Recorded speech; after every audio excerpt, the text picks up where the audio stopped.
You're all set, Paul. Fabulous. Thank you, Chris. So just to echo Chris's words of welcome to everyone for joining us for this second pre-conference workshop of our SUNY Digital Learning Conference on Educating for Digital Citizenship.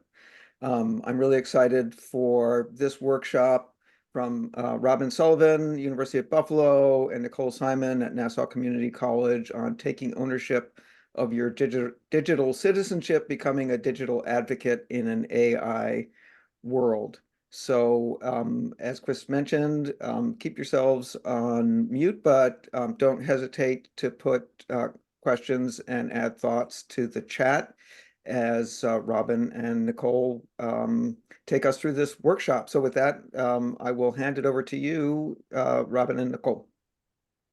Thank you very much. Hi, everybody. I want to thank you all for taking time to attend our session. And we will talk today about using AI for digital citizenship. And we will be highlighting this through the SUNY Exploring Emerging Technologies for Lifelong Learning and Success project. You can see on your screen the URL for the MTech website, and I'm going to read it for the sake of the recording. It's mtech.suny.edu. So that's emtech.suny.edu. That takes you to the MTech website, but there's also a QR code on the screen that will bring you to the slides for today's session. And we hope this is going to be an informal conversation. It's going to start out with an introduction to the MTech project. If you're familiar with the project, I apologize, some of this is going to be a repeat, but then we're going to get into talking about some of the tools that are associated with the MTech wiki, and also, how they relate to creating digital citizenship and digital literacy. And please feel free to help us make this an interactive conversation. As we're going through, you can put questions in the chat, and they will be, brought to our attention. We'll have lots of time at the end for some collaborative exploration of some of the digital tools that are included in the SUNY MTech project. And the URL, I don't see the chat or your shiny faces, but hopefully somebody can put that MTech URL into the chat for me. Great, thank you. Alrighty. So my name is Robin Sullivan. If you need to find me in the UB directory, my real name is Roberta, but everybody calls me Robin. I'm a teaching and learning strategist with the new Linked Center, which is part of the University at Buffalo Libraries. My email is on the screen. It's rrs@buffalo.edu. And I'm also the director of SUNY MTech. I'd like to also take time to introduce my colleague, Nicole Simon. I'm going to let Nicole introduce herself. Thank you. Hi, everyone. I'm Nicole Simon, STEM professor at Nassau Community College in the Engineering, Physics, Technology Division of the Math Department. I'm also an MTech fellow, and I've been working with Robin for many years on the MTech project. I'm also an educational technologist and instructional designer. Thank you, Nicole. And Nicole is going to be hopefully transitioning to take over the MTech project. My career at SUNY has been quite lengthy, and we're transitioning away. So I'm very thankful to Nicole and the hundreds of other faculty, staff, and students that have helped us to create this very worthwhile project. If you did not get a chance to get the QR code from the slides, here it is again, and there's also another bit.ly URL to take you directly to the slides, and that's bit.ly, bit.ly/mtech-digital literacy. Again, if somebody can throw that into the chat for us. So just want to start out a little bit with some introductory information. This is a quote that I gravitate towards. And the idea is that we are all learners in this new frontier. The quote is from J.B. Horrigan, and it states that adults with tech access tools are more likely to be lifelong learners and rely on the internet to pursue knowledge. So with our ever-evolving technology, we now have access to tools at our fingertips. Many of us have smartphones that are just a reach away, that, those smartphones used to have enough, or the power that's in our smartphones isn't the same amount of power that was used to get a man on the moon.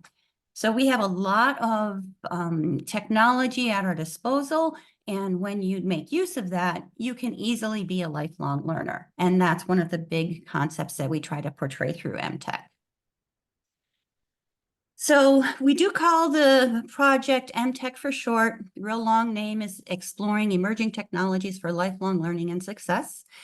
And basically the project is discovery learning to explore and reflect on innovative and creative uses of emerging technologies. It is a learning opportunity that is targeted to just about everybody. It is especially well suited for college students and instructors. Anybody that has an interest to stay current is welcome and encouraged to use the MTech project. So with today's technologies, there are just so many choices. The selection of tools is continually growing. There's one newsletter I get that says these are the tools that were introduced yesterday, and it shows me about 10 to 50 different tools that just came out. So each of these tools have a little bit of a variation in their purpose. They all have different levels of quality. And so it's a real challenge to try to figure out, how do we know which of these tools we should choose to meet our needs? That's where SUNY MTech comes in. Hopefully with the organization of the MTech website, this will help you to find the technology tools or resources or tutorials that will help you achieve your goals. Okay, and Nicole, did you want to take over from here? Sure. So the MTech project is broken into two different components. The first is the MTech course, and this is a course that's provided as a supportive learning environment through the Coursera platform. It's a wonderful opportunity to cohort your learning, to really sit down with colleagues and students to bring together the idea of emerging technologies, how to keep current, how to stay ahead, and really target and hone your skills. We love using this with students. You can either have students use the entire course, assign portions of the course, and give them an opportunity to really explore their digital literacy. The course focuses on lifelong learning and the 4 C's of 21st century skills: communication, collaboration, creativity, and critical thinking.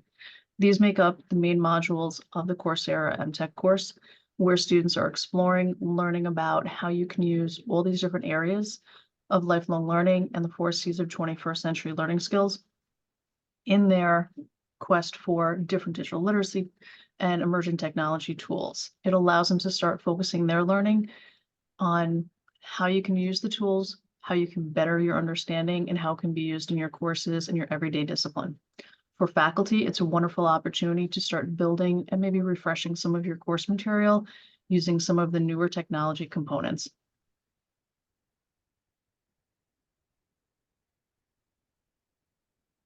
The second part of the project is the MTech Wiki. This is a socially curated wiki repository that's freely and freemium tools and resources that are used in conjunction with the course. It's used to help complete the different learning and exploration discovery modules, but it's also an open website that can be used as a standalone resource. And you can also assign this to your students or have your students explore and learn a little bit more about the emerging technology tools.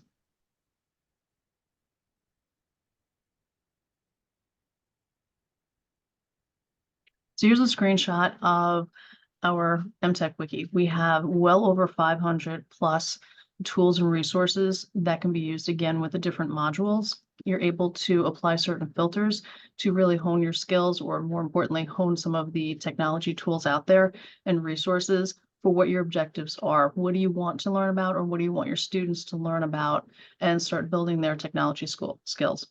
We also have various categories that you can subdefine and further refine what tools and resources are being used, whether you're a novice trying to find new tools or just find tools and explore them and see how you can use them in your everyday world, or learn a little bit more about them to refresh some of your skills. For those advanced learners, it's a great opportunity to keep current with emerging technologies without having to explore constant websites and kind of curate out what works best. Here, we've done a lot of the heavy lifting for you by giving you those objectives and categories to kind of give you a sense of guidance of what you want to learn with your emerging technology tools. I just lost the screen. Sorry about that. Let me try that again.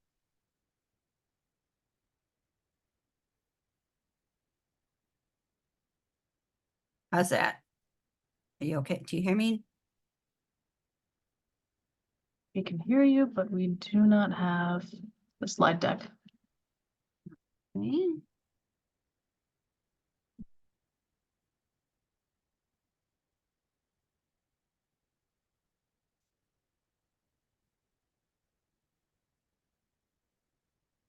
Good now? Yep, we are good. Thank you. Sorry about that. No problem. So as you can see, we have all of our objectives and our categories to be able to filter out all of our 500 plus technology tools. From there, you can start to explore them. We have a little blurb about each of the different technology tools so that you can better understand them before you go through reading and learning about them. And of course, we have that rating system.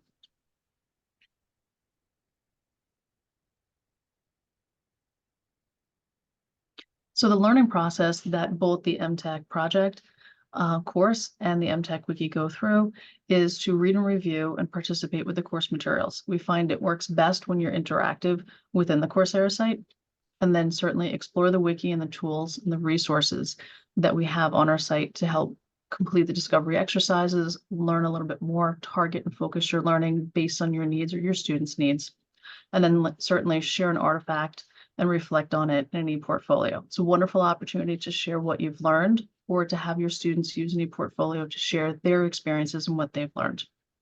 Beyond that, you can then earn a certificate of completion if you complete the entire Coursera course.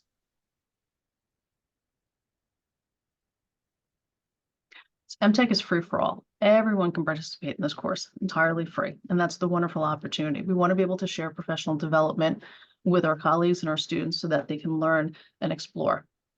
If you are a SUNY student, faculty, staff, or alumni, you can access the course and get a free certificate through Coursera and earn your digital badges. If you're underemployed, through the New York State Department of Labor and several other states allow you to apply for that. Again, you can also get that free Coursera certificate and badges. For those outside of those criteria, you can pay a small fee, or you can just go through the entire Coursera course or portions of it, and again, complete those badges as needed. And if you want the certificate, again, there's additional fee. There are certainly a lot of promotions going on through Coursera, so you can always use that as well. But we're really trying to promote those 21st century digital literacy skills that are crucial for displaced workers, underserved populations, and those with low incomes. And I do just want to mention that SUNY does have the ability for all of our faculty, staff, and students to enroll in many of the Coursera courses and specializations, and to be able to earn that free Coursera certificate. MTech is one of the few Coursera courses that also offers digital badges. We are in fine company, along with Google and IBM, provide digital badges in addition to the Coursera certificates. But many of the other large campus institutions have Coursera available. It's not widely publicized through SUNY and through many of the other institutions. But if you go in and you enroll through the specific link that is designed for your institution, you would then be able to enroll and get that free certificate for SUNY MTech and for many of the other Coursera offerings. Okay, so we're gonna now start to talk about some of the tools, tutorials, and resources that you will find within SUNY MTech. Hopefully that introduction gave you an idea about what is possible. And we're gonna kind of just use the rest of our time to provide a sample of some of the resources that relate to using XR technologies, including augmented and virtual reality, and also artificial intelligence. We will then, for part of our presentation, encourage you all to go and explore the MTech website and resources, and hopefully find some of the tools that will help you get your specific learning objectives met with you and your students. So one of those many categories that you saw in that previous screen grab is digital literacy. And so there's a number of resources that relate to digital literacy. Many of these tools are in many different categories, and it is a wiki. So we definitely encourage you all to continue to add resources to the SUNY MTech website. Before we start getting into, showing you some of the tools, I do want to mention that SUNY MTech has evolved. It was one of the very first SUNY IITG projects. So that, and I used the model back in 2010 when I taught students who were learning to become information professionals. So the MTech model was part of a graduate level course. It was a hybrid course, and students would meet with me in person in a lab every other week, and then they would be working remotely to go through it was then called 23 things, and they would find some of these resources to explore, and they would then create a reflection and a digital artifact. They would put it into their blog or their personal website that they were building. They would add a reflection, a very short reflection about what they learned. But most of the learning then happened when everybody was looking and sharing and reading each other's websites. So they would, look at somebody's website, and then they would have conversations in the course discussion forums about, oh, that was really interesting. How did you do that? And then conversations would happen about other tools that were related and other ways for them to use the tools.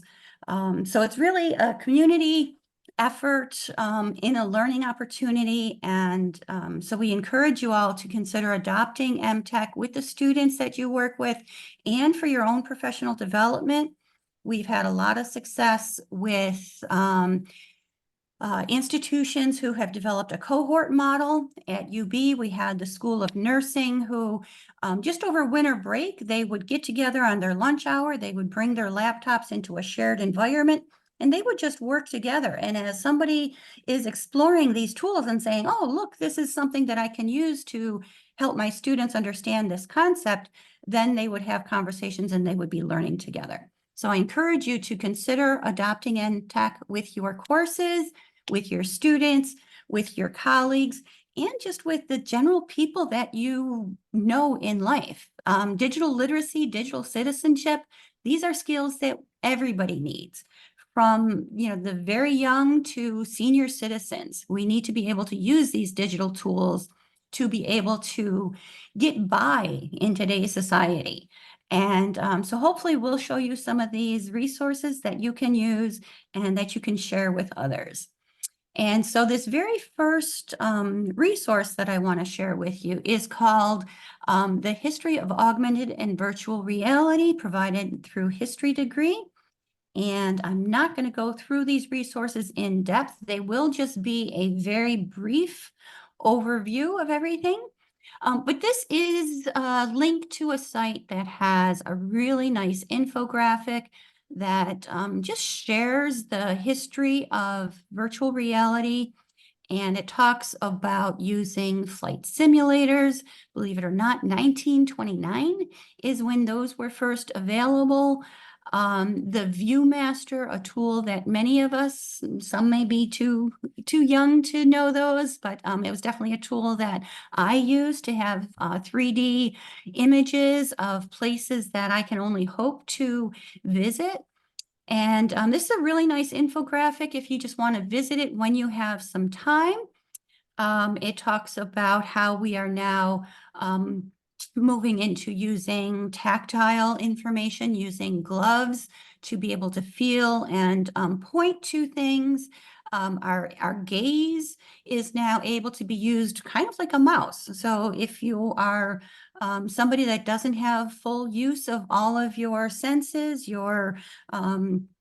you're mobility impaired, you can use your eyes to click on different parts of a screen to trigger them, just like you would click with a mouse.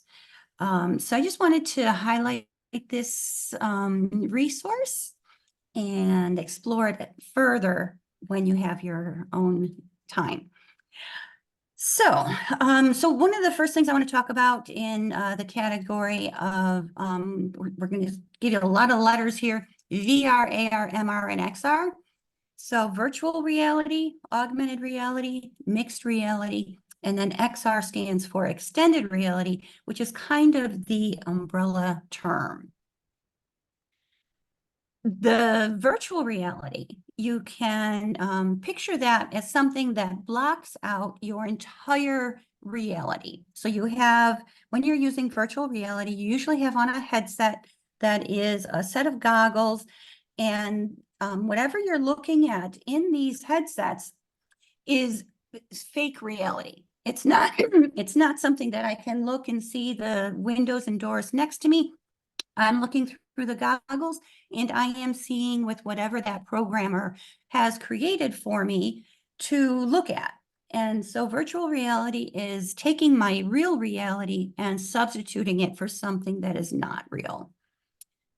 Augmented reality, on the other hand, it takes our current reality and it adds to it. So it takes, if you're using any headset to participate in augmented reality, I still might see the window that I'm looking at, but I might see a dinosaur or a fish aquarium that is in my space.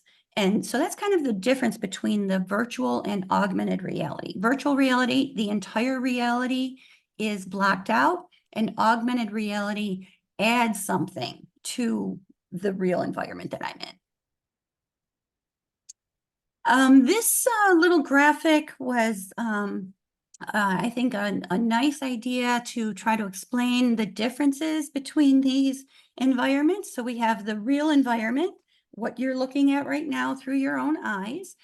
And then with augmented reality, we can take something that was digitally created and insert that into whatever I'm looking at. With virtual reality, the entire view of what I'm looking at is substituted. I'm now going to talk a little bit about 360-degree immersive environments. And we're going to kind of start out with the ideas of the Lascaux caves, the cave paintings. And when this is my envision of what virtual reality was back in the cave days. So if I was a cave person and I wanted to tell the next group of people that came along that right around the corner, there's really great hunting for these animals that have horns. I didn't have a television so I can make a video and share that with them. I had to have some way to share this information. So that's what they did with the walls of the caves. They found different types of media, whether it was ashes or bone or blood, and they made ink, types of ink, not real ink, but they made methods that they can paint and put information onto the walls so that the person who came after them could have that same experience. With Google Arts and Culture, that's one of the resources that you will find in MTech. You can now experience the Lascaux caves, even though you might not be able to go to France to see them in person. And I think I got, I'm going to open up that screen here.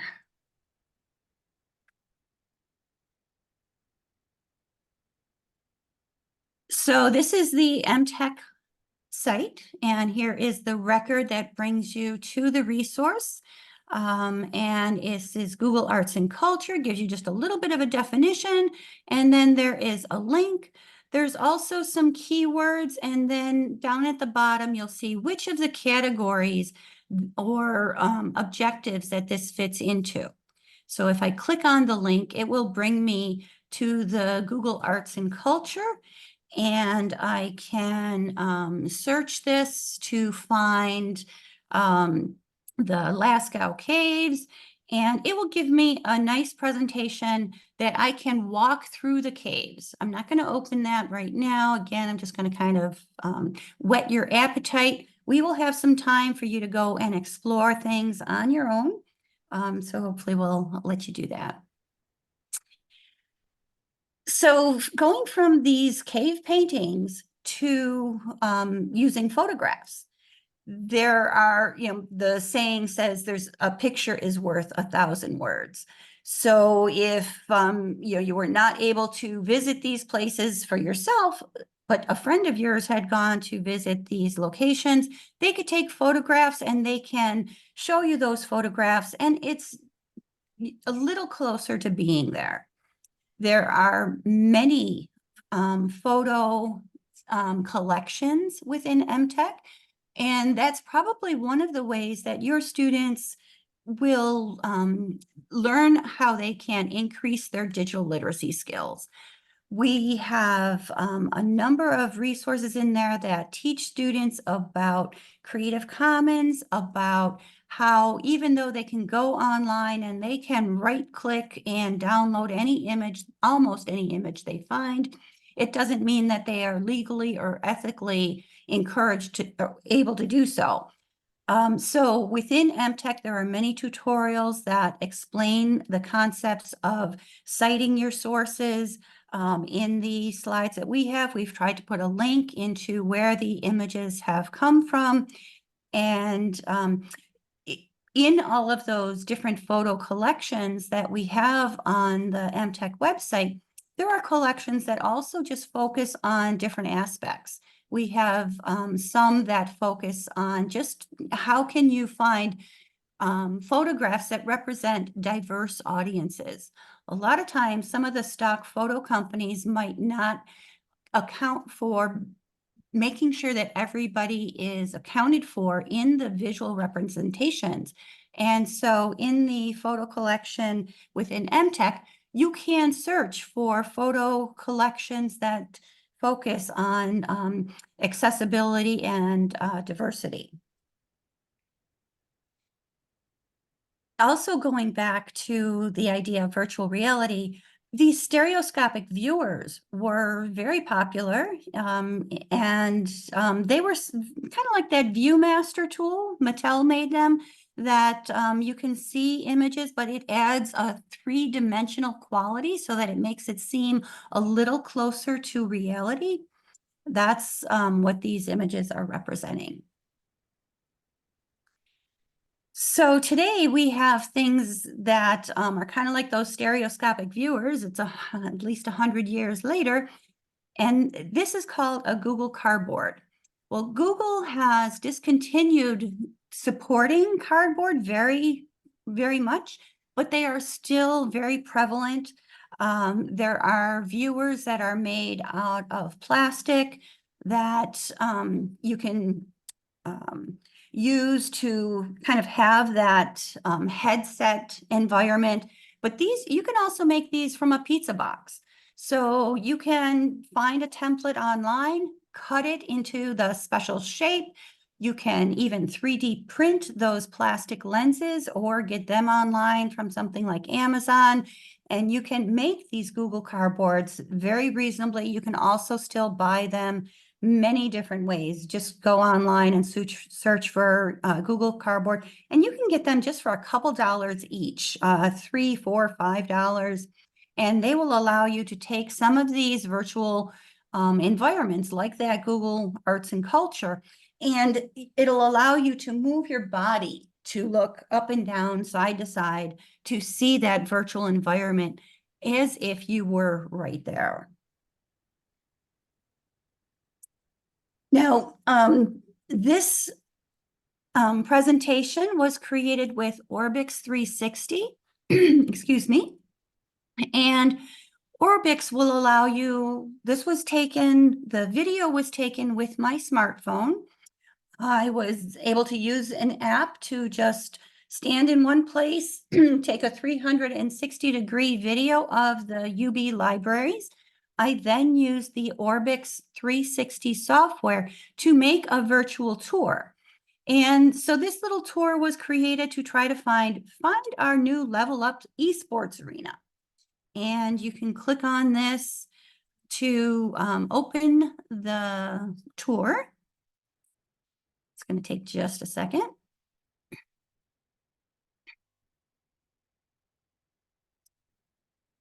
And then I can move through. So right now I'm viewing this tour on a desktop device, and I'm just using my keyboard to move through, to walk down the aisle.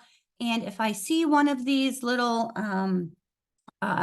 information areas, I can say, oh, well, this is the project that it talks about, a 3D tour of Level Up. I'm going to explore the library. Oh, what's this over here? Oh, this is the service desk. And you can ask somebody at the service desk, how do I find the arena? Okay, turn around and go through the Lockwood Hall. And so if somebody goes down here, oh, that's not the right way. This is my old office. And so I'm going to turn around again, and I'll start going down this way, and you can tour and find the sports arena. I'm going to actually just kind of click through to the end, and it will show me the sports arena, or the esports arena. And I apologize, I'm on a slower network than normal, and so I don't think it wants to open for me. So I'm going to, there we go. That's the beautiful esports arena at UB. And you can click around in here and you can move around. If I was looking at this through the virtual reality goggles or the cardboard goggles, I would be able to just turn my head or move forward, and it would get me through to the next scene, and then clicking on the different devices. So that's just one example of one of the freely available tools that you can create these interactive tours. So you might want to think, how do I use this to help my students? You might have somewhere that you wish to show your students, but it's not possible to take a field trip with 400 students in your class or even 24 students, but you can go to Rome and you can take pictures using your smartphone of the different environments you see. And then you can come back and you can create a virtual tour using Orbix 360 or many of the other tools that are available that'll help you do this. And I find it really fascinating, just to be able to take photos with my phone. I did a 360 photo of the Buffalo Marina, and I think it has about 10,000 views after I connected it to Google Maps. And so people that are not in Buffalo can come and take a look at our fine city. Hopefully you'll also come to Buffalo for the CIT conference coming up in May. Couldn't resist that plug there. And you can see everything in real life. So, just kind of move on from here. So that was some examples of virtual reality. We're now going to talk a little bit about augmented reality and augmenting the real world. And so in this photo, I'm not sure how well this comes off, but the person is holding up an iPad and they are looking at a pretty dilapidated environment. The bricks are all the plaster that was on the bricks is all worn away, but they're looking at the iPad and they're seeing this room in its original glory. They're seeing the original floors, they're seeing the walls without holes in them, and they can move that iPad around and see what the room looked like. A lot of this is being used for virtual tours, where if you're walking down a street, say, okay, hold up your phone, look in this direction. This is what used to be there 100 years ago. And, this is one way that you can use these virtual tours, the augmented reality, to create a tour for your students. So one of the augmented reality technologies is the Merge Cube. At UB, we have a collection of equipment and other devices that can be checked out from the Silverman Library. One of them is the Merge Cube. You see the girl holding the cube in her hand. I have a Merge Cube here. This one's created out of paper. So you can go up onto the MTech website, find the printout, the PDF file of the Merge Cube, print it out on any standard printer, cut it, use some tape or glue to make it into a cube. And then what happens is when somebody holds this cube in their hand and they look at the cube using their device, whether it's a tablet or a smartphone, they can hold pretty much any 3D object that's created in the palm of their hand. So here she's looking at a 3D model of a heart. I've seen also one of our faculty from Fredonia has created a option for the Merge Cube to be a real data version of weather data from the not sure which weather service, maybe possibly even NASA, but you can look at the real live cloud coverage of the Earth, and you can hold it in your hand and be able to turn it around and look at it. So by making things a little bit more realistic, makes them a little bit more memorable for you and your students. 3D modeling, you can create just about anything. Anything that you can imagine can be created with 3D tools. Scaniverse is just one of those tools, and we have used this through the UB libraries to create replicas, or they call them digital twins, of some of the history of medicine collection. So you can go to the UB Libraries website and you can find a 3D model of a two-headed Siamese twin that was created using Scaniverse. The phone was used to capture different angles of the real artifact, that we just don't want all of our students picking it up and holding it. They're going to break them. Many of them are very historic. So we were able to create 3D models of these devices and link them to the UB Libraries website. We have still linked traditional photos. So somebody that might not have the proper plugin, or might have, I have many old iPads at home that just don't play well with some of the new advanced tools. You always want to make sure that you have many different levels of technology available, so that if somebody can't see the new improved format that you wish to show them, that they still have as close to a similar environment as possible. Scaniverse is great. You can also capture entire rooms. This room that I'm in here right now, we just scanned that using my phone so that I can measure, where is the furniture going to fit. I then used Floor Planner, which is another tool on the MTech website, to say, well, is the bed going to fit with the dresser and have enough room for people to walk through? So these are tools that we use just as part of everyday life. And LiDAR, LIDAR, stands for Light Detection and Ranging. That is the technology that is used to capture a room. There are sophisticated cameras that can be purchased that are specifically for the purpose of using LiDAR, but your phones, some of the iPad Pro models, and you can also get add-ons for older phones. can be used to take images of rooms that then transfer these environments into virtual reality scenarios. And I'm going to kind of pass off to Nicole for talking a little bit about our simulations, and then we'll get into some collaborative exploration together. And did I miss Nicole?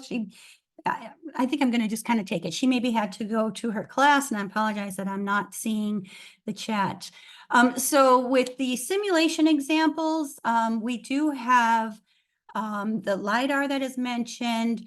Matterport is very similar to Orbix, that it is probably one of the more commercial softwares to create 360-degree tours. And I would just be cautious about Matterport. I believe that if you stop paying for your subscription, your tours might not be available to you. That was kind of why I highlighted Orbix, because it does allow for the free creation and continued access to the tours. But Matterport, you'll see on many real estate websites that that's the one that they are gravitating towards.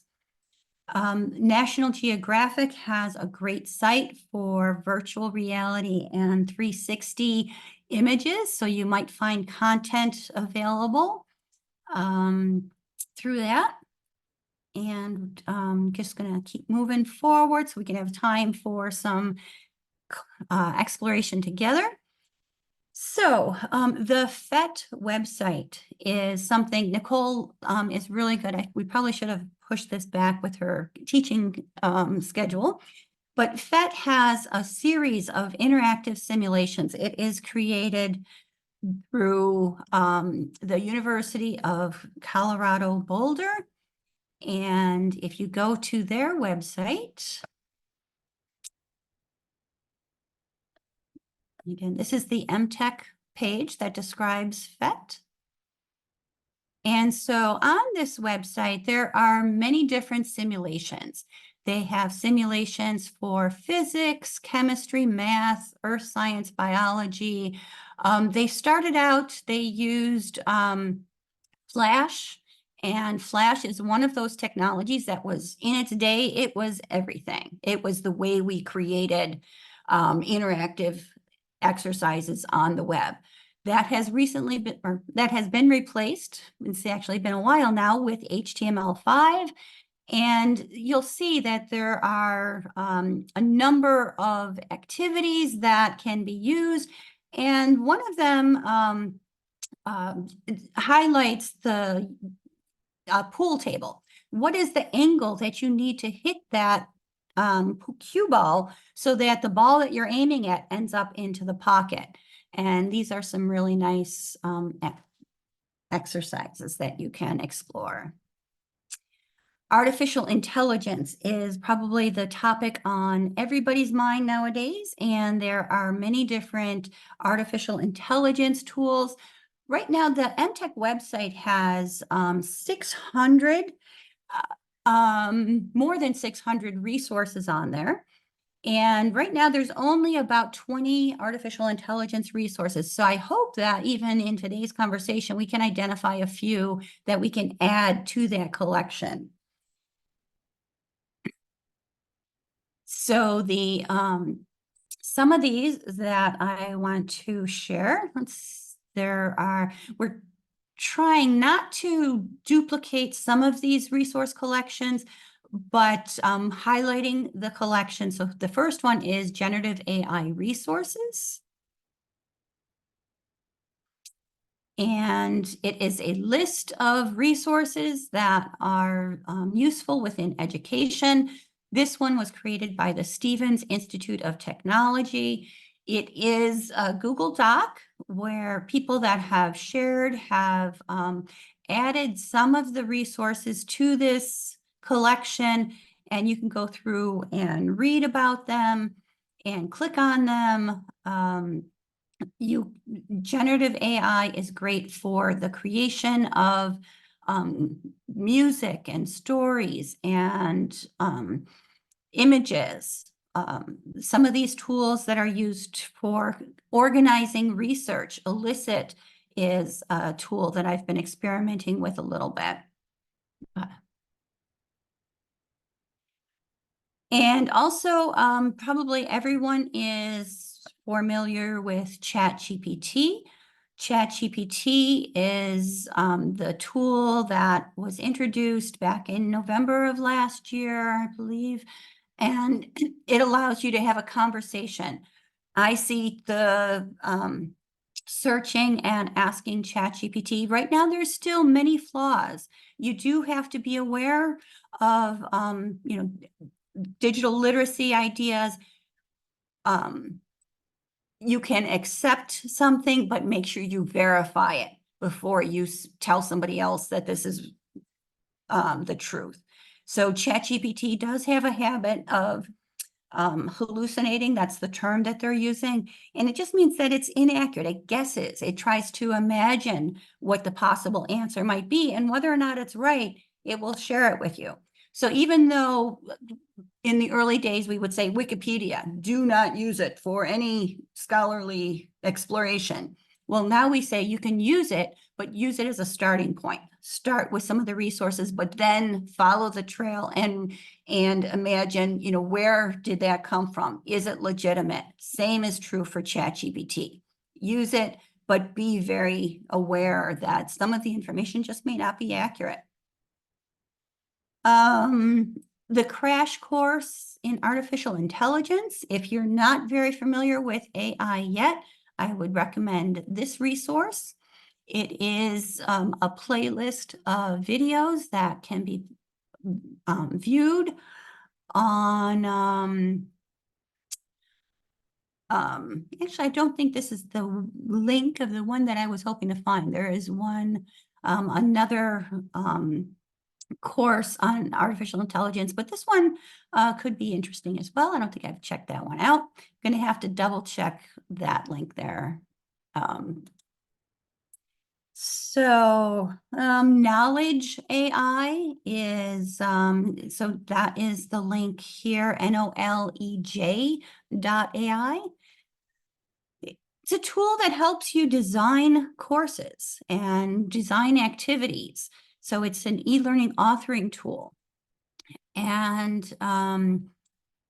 you can go and you can create an account on Knowledge. You can then, hopefully, I think it's going to let me sign in. It will allow you to create interactive exercises.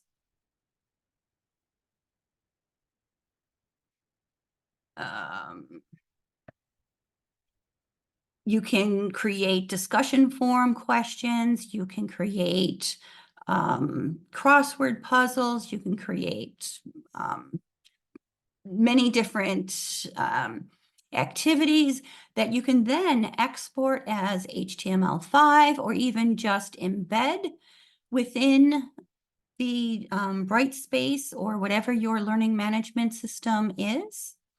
And so this is just a quiz that you can give to your students. You can, actually, this quiz happens to be highlighting something that Keith Landa has been involved with. I don't know if Keith's on our call, but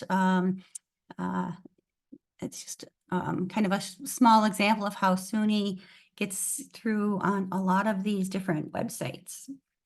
So Futurepedia is another resource collection of AI tools. There are tools that will let you create an entire website using AI. So if you want your students to become a digital citizen, you can ask them, instead of creating a traditional paper, create a website.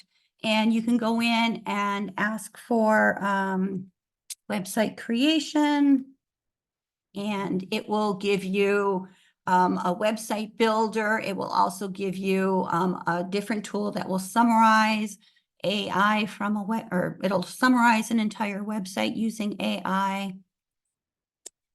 AutoDraw is a fun tool, uses AI. And so if I go to AutoDraw, let's see if I can start this fresh. Start over. So I'm just going to draw a boat.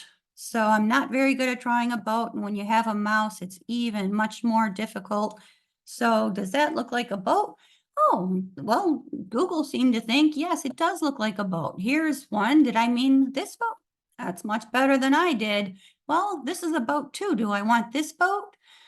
So you can use this to very quickly draw something and then have the auto draw complete the drawing for you. Chat with any PDF. You can make a little chat bot. So if you have an article that you can upload, you can drop that article into chat with any chat PDF, and it will then allow you to ask questions of that article, and the AI will look at the article and try to give you back an intelligent answer. I think I just have a couple more resources, and then we'll get in for some actual exploration and sharing. So teaching tools is kind of similar with as knowledge, but it will allow you to create lessons, to do some brainstorming. And I think, Ed, you might have said at the last session, this is a fire hose. Yes, I'm spitting it all at you now. Hopefully you'll find some time to go in and explore at your leisure afterwards to find the tools that actually will be useful for your specific needs. Lit Maps is very similar to Elicit. This will allow you to import, if you use EndNote or Zotero or Mendeley. Those are scholarly resource collection tools, and it'll allow you to upload those resources, and it'll show you then how they are all connected, which ones are connected to each other, and it'll then lead you to articles that you maybe didn't know existed that are in that same path that you were exploring. So finally, I just want to say, is simulating realism always the best choice? No, not always. So on this screen, I have a picture of a human heart, an actual photograph, and then a 2D illustration. Depending on what you're trying to do, the 2D illustration might be a better choice to have you help the students understand where is the left aorta or whatever the part is that you want them to highlight. So always keep in mind, what is your end goal, and then work backwards from there. So this is, I do want us to go in and explore MTech. Before I do that, because I know I often get sidetracked, I just want to share a couple more slides with some resources so that you can share MTech with others. This video is a 1-minute video, kind of gives an introduction of the project within a short time frame if you wanted to share it with your students or colleagues. I didn't want to play it. I'm just going to skip over that. We also have on the MTech website links to announcements and flyers and some small takeaways that you can print out and cut apart and share those. Additionally, there is a nice Zotero resource library that focuses on XR, and we added recently a collection of AI articles to that. So now that all the slides are out of the way, I'm going to minimize my screen, and hopefully I will be able to have a conversation with all of you and give us an opportunity to start to explore and experiment with some of the tools. So I'm hoping that there are some questions that people have come up with. I'm going to just kind of pull up the chat, look at it real quick. And I also want you all to take a look at the MTech website. I'm going to put the link into the chat one more time for SUNY MTech.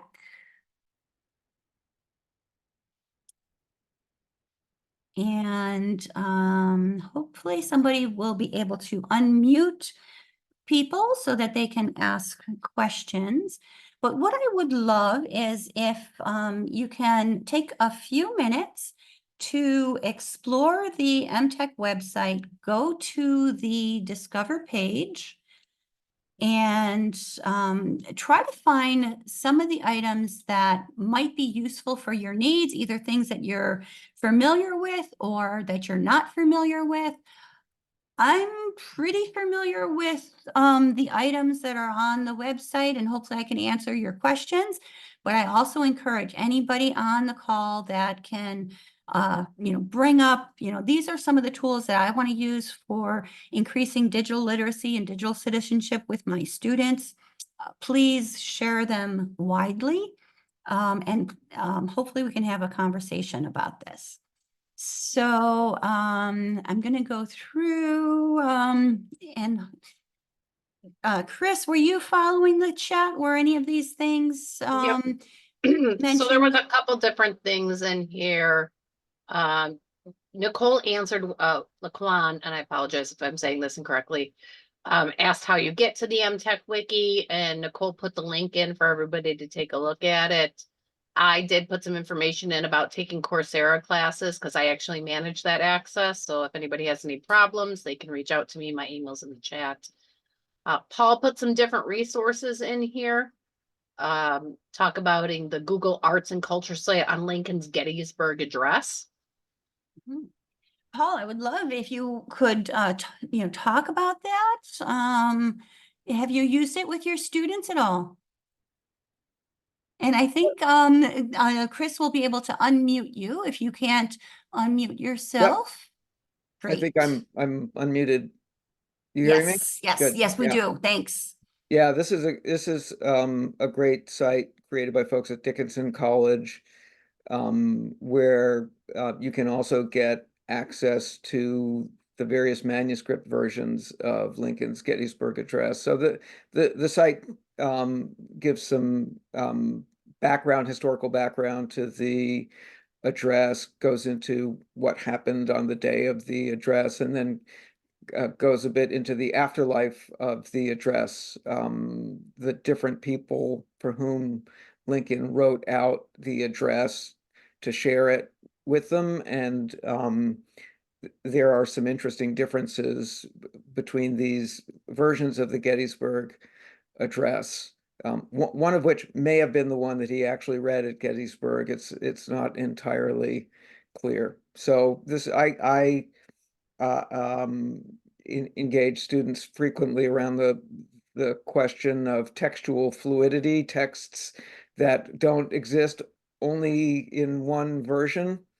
And this is a great example because it's one students typically are familiar with, but they don't know the history that this site explores. Great. And I'm noticing a menu item here that says play. Have you played with this area? Or? I have not done that. Yeah. Okay, because play is a great way to engage students in learning. If there's any way to add a level of play, I'm always kind of interested to kind of explore that. And on the MTech website, we do have a section within the wiki that talks about gamification. So one of the categories, in addition, here's the category on artificial intelligence, but we also have a nice section on gamification. So I can just imagine that there are, ways that you can take that site that you introduced us to and kind of combine it. And one of my colleagues at NASA, Gina Sipley, another MTech fellow, has done a lot looking at, how does play interact with student learning?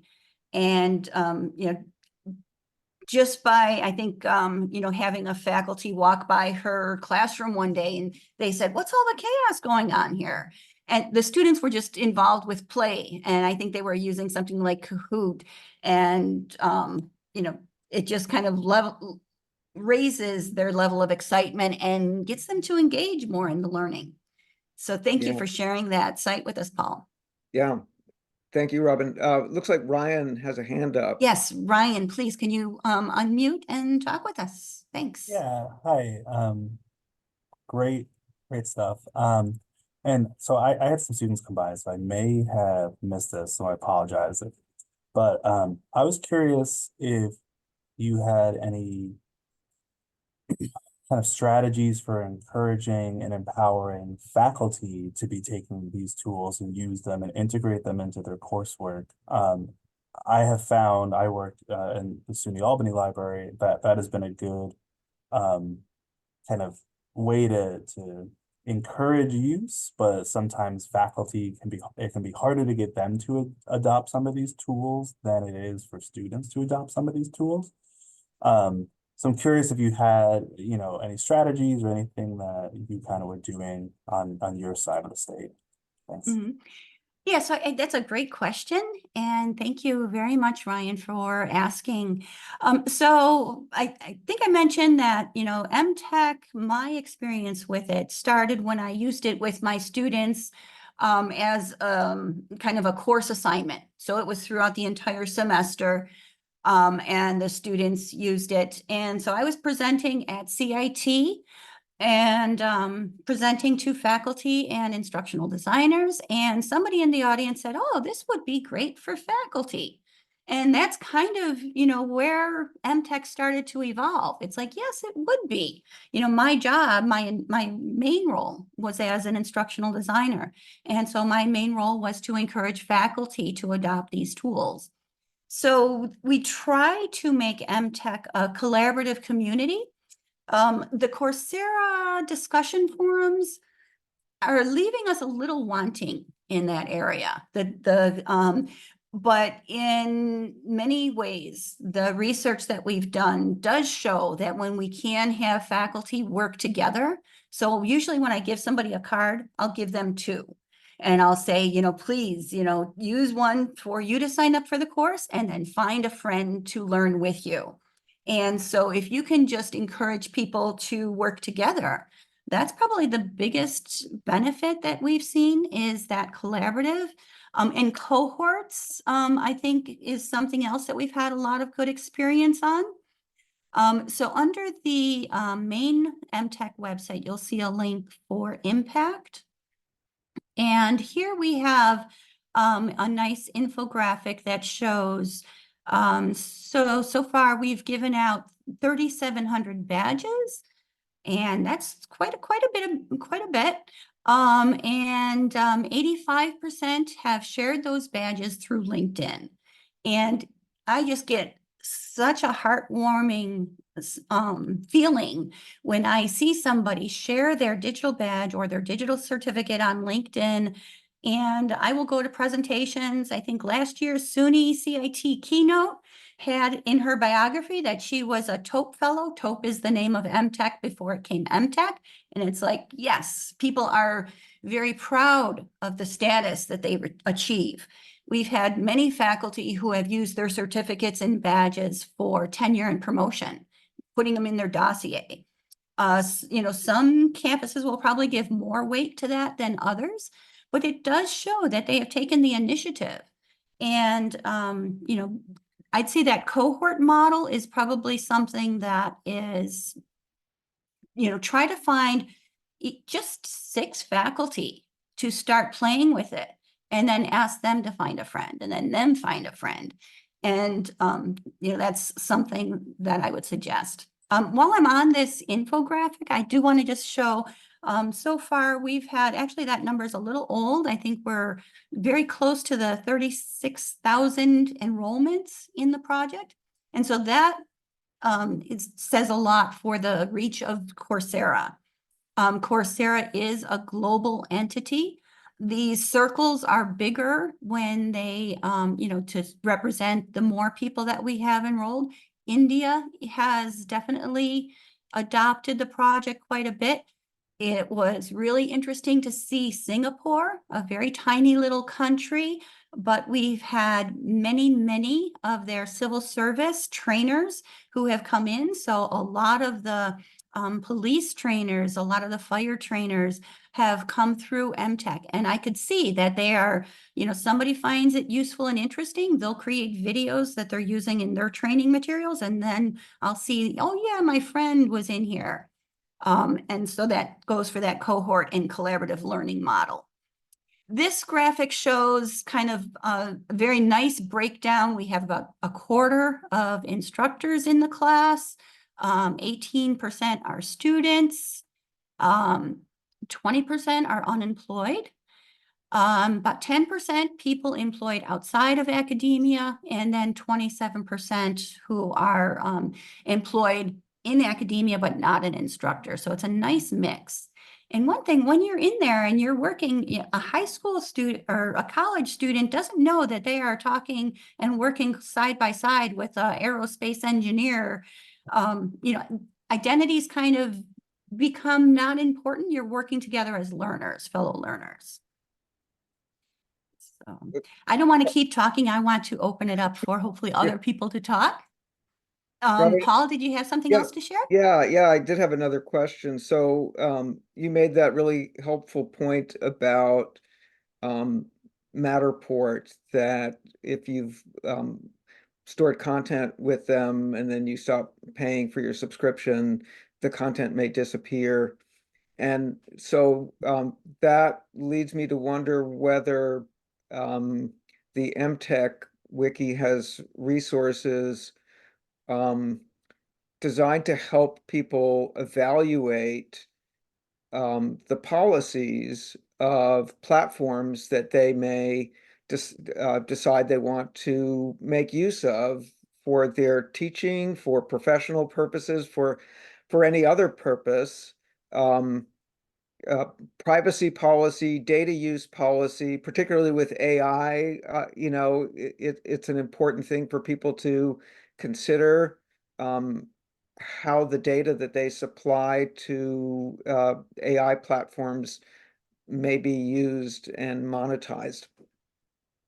Great question, Paul, and thank you for the opportunity to kind of highlight this. This is a really important important topic that MTech is looking into. We have written a couple of grants to try to find a way to bring those to bring that to the attention of the people that are using these. So right now we're kind of doing that very manually. So we've only done about 10% of the resources that are on the MTech website. Top Hat is one of them that we have reviewed so far. And so you will see, we'll have to make this much more noticeable. So on some of the resources, not all of them, you will find something that says review accessibility and security info. And on this page, it's just an alphabetically sorted resource. So I'm going to have to scroll down to find Top Hat. This happens to be the one that I know was reviewed. And okay, getting close. So Top Hat, so here's a link to it.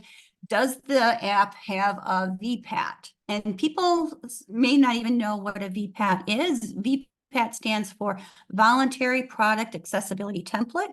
That's something that is written up by the vendor to say, we are accessible in the following ways. We still have work to go in these following ways. So we can then, if there is a VPAT available, somebody can click that link and open up the option. I'm going to have to open that. Actually, that might be a Top Hat link. But so it will open up the VPAT and show them it's not accessible for people with mobility impairment or whatever the case might be. I'm not saying the Top Hat follows that. And so this is what our first attempt is. We are going in, we are trying to evaluate. There is a link to a form that will allow people to add to this document to say, you know, can the text be adjusted in its physical size so that we know it's accessible? There's other sections on here that talk about the security aspects. Is it FERPA compliant? Is it GDPR compliant? What is the privacy policy of this tool? So this is next step, next grant. We did submit an IITG, not this past round, but the round before. And we had collaboration with Arizona State University and also Ruben Pentadera, who is the person who originated the SAMR model. He was very much tied to the goal of making this go forward, but we unfortunately did not get that grant. We have not given up. We, on the MTech website, we have a call for partners, and we would love to have anybody, let me spell it right, call for partners. I would love to have anybody come forward to help us find more grant monies so that we can programmatically create this system instead of the little spreadsheet that we have now with the Google form that we're asking people to fill out. So we would love to have people who can help us write grants. We would love to have just somebody that can spend some time. I have about 1,000 bookmarks that I just haven't had time to get into the site. We need programmers. We need graphic designers. I'd like to take a second, Ed. I hope you're still on the call. Ed Beck has taken us light years forward. And just a few weeks back, the MTech website was using a homegrown search function, and it was hard to keep that up to date. Ed Beck has taken us and moved us forward, helped us with our design. There's still a lot of inconsistencies in our design that we want to move forward. So if anybody has graphic abilities or interface, so hopefully that, Paul, we are working on it. It's very important. The section on digital literacy and digital fluency would be something that should be explored quite a bit.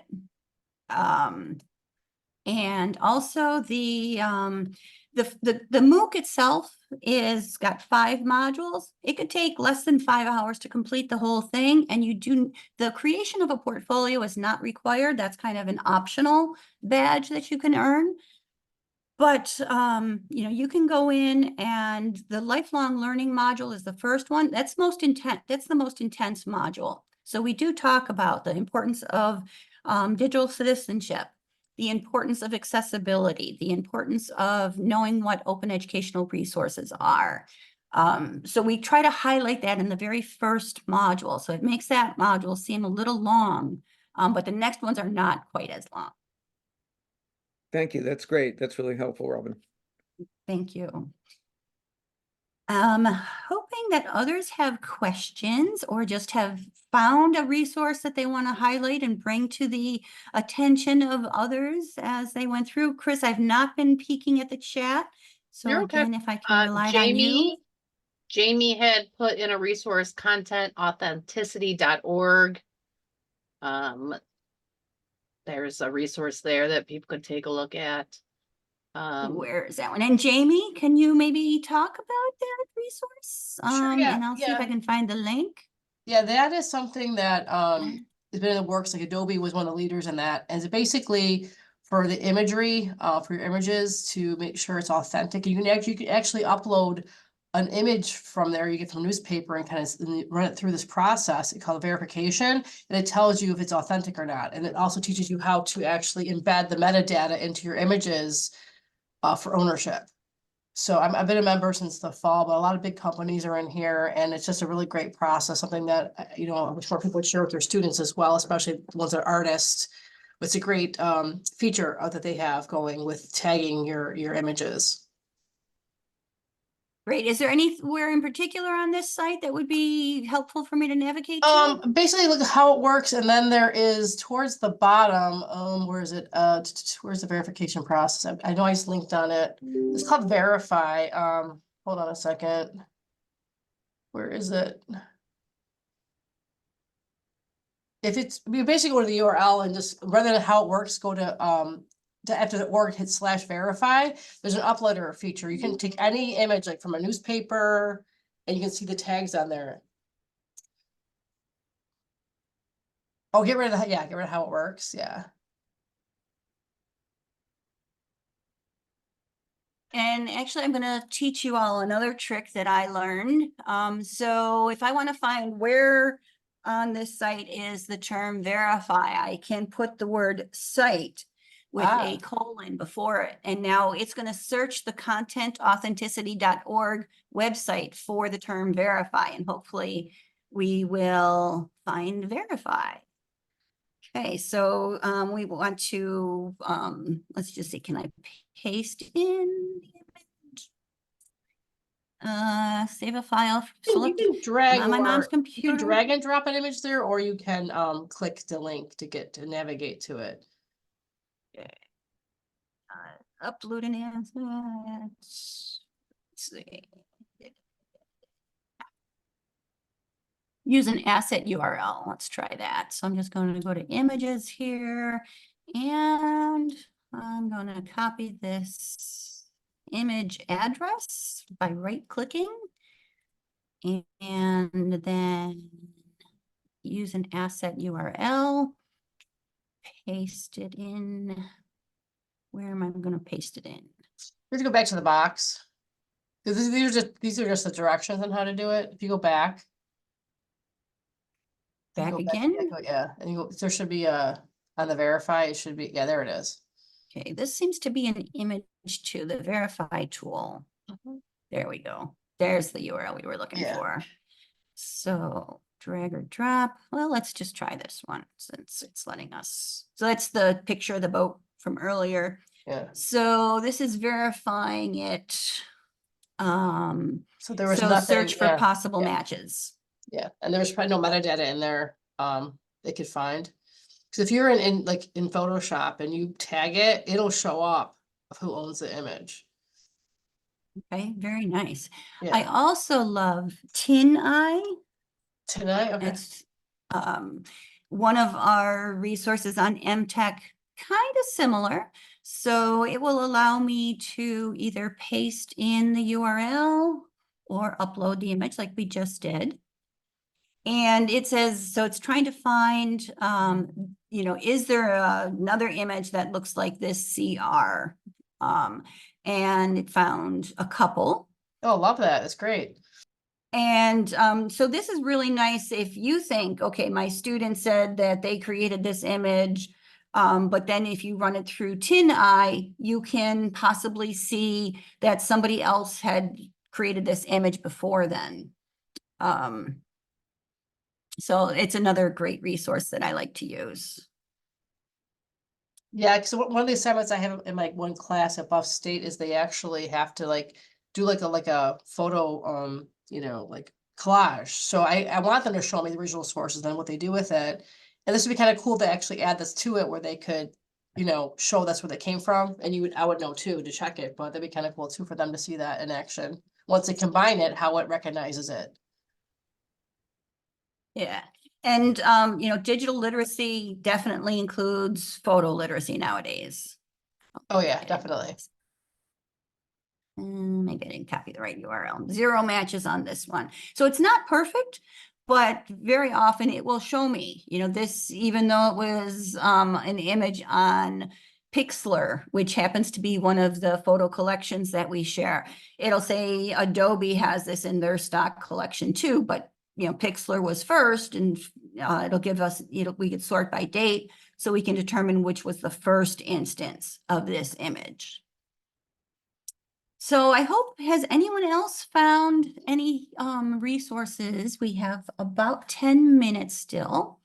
And AI is definitely something that is starting to become very popular. Has anybody found any AI images that we should be adding to our collection? Veed is really nice for creating videos. It's very simple. A year or so ago, you had to go out and you had to pay $1,000 for a license for Adobe Premiere or Sony Vegas. Now you can go into tools like Veed and you can create a video in minutes. There's also ways that you can now make a voice print. I can make a voice print of my voice. And with some of the video editing tools using AI, I can then create a video by typing out a paragraph, and then that paragraph will show me speaking the paragraph that I just wrote in text. So it really can streamline creating videos. Not sure if Veed has that capability. I haven't used it in a little bit, but it is a nice tool to work with for creating videos. One thing, when tools go out of favor, which they do all the time, you know, I use that as a learning opportunity for the students. So I think at one point, faculty were using, I don't know, it was some type of platform and they liked it a lot, BrainPop maybe. And BrainPop then said, I'm sorry, we're no longer offering any free options. You have to pay for this service. So faculty become up in arms and say, oh my goodness, everything I've created now is, you know, everything I've learned is at a loss. It's like, no, you just take all the general principles and use those ideas to move to the next tool. Don't get yourself so locked into something that once it goes away, you're really kind of hard up to continue doing that same type of process. Understand what the principles are and then move forward, saying, okay, that's gone. I now need to find something else that will be similar. And there are many sites out there that show you alternatives. You know, if BrainPop was the big one, Powtoon might be the one that replaces it. So I'm hoping that somebody else has other things to share. We'll see what kind of video it creates just from the 2 words emerging technologies. I probably should have been much more descriptive, but it's going to create something for us. It's about a third of the way done.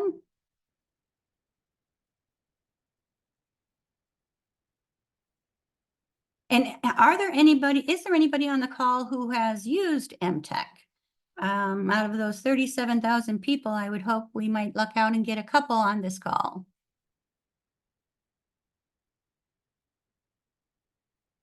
There, you know, when we had it as only for SUNY faculty, we had a third of the SUNY campuses that had adopted the tool, and it was, you know, very widely used. We continue to struggle. How do we sustain this? How do we keep it going?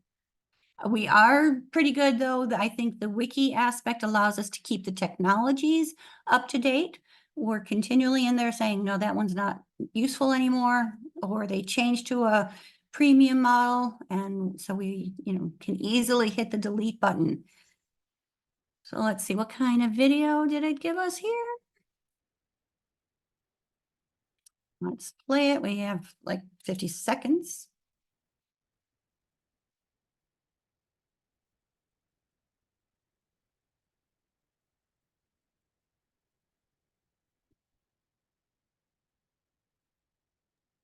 Hey, Robin, just to let you know, we're not hearing that because you didn't share your computer audio. Okay, so I won't waste more of our time with it. Thank you. But it was you know, pretty good for just a 2-word description, creating a video. It's not just about what's cool. It's about what's going to meet your needs and what's going to help you achieve your objectives. And that's why you know, when we look at the MTech website, we definitely you know, somebody said, well, maybe you don't need that objectives category. It's like, no, we need to have that, because that's one of the really critical things. How do you know what your objectives are in order to find the tools that you're looking for? And we definitely could use some help with organizing our resources. It does show, you know, how many of the resources are in the different sections. I do want to show the photos and images category. There's a lot of really great photo collections in there. Canva, if you haven't experimented with that, they use a lot of artificial intelligence now in their platform interface to be able to say, you know, I'm creating something for a party for my dog, and it will create the flyers and the posters and banners for you, almost. Here's the advanced image search in Google. I think there are improvements that they made about a year ago. I prefer the system, that was before that, but I'm sure they made their choices for certain reasons. Let's see. This Graphic Springs can make logos really simply. Google Photos is great if you have collections of photos that you want to share publicly. And Pexels is a great stock photo, stock video site that you can go and find images to use that are able to be used. Pixlr, if you are not able to have a subscription for Adobe Photoshop, Pixlr is the tool that I use very, very often, even though I do have Photoshop available. Pixlr is just a very easy to use graphic editing software that you don't even need an account to use. If you do use an account, if you do create an account, you can use it much more often. And you have more tools at your disposal. If you create an account, you can save things. I use Wakelet as my new tab. So when I create a new tab in my browser, I have my Wakelet. So if I want to, file away a webinar that I was not able to attend in person, I come here and I have my little Wakelet extension that I can quickly add and say, okay, this is, a great video that I want to watch when I have time. And there's a lot there. And then I'll put an asterisk at the end of the title. Okay, watch that one. Don't have to watch it again, but I'll leave it for others. So we just have 2 minutes. Any last questions or comments?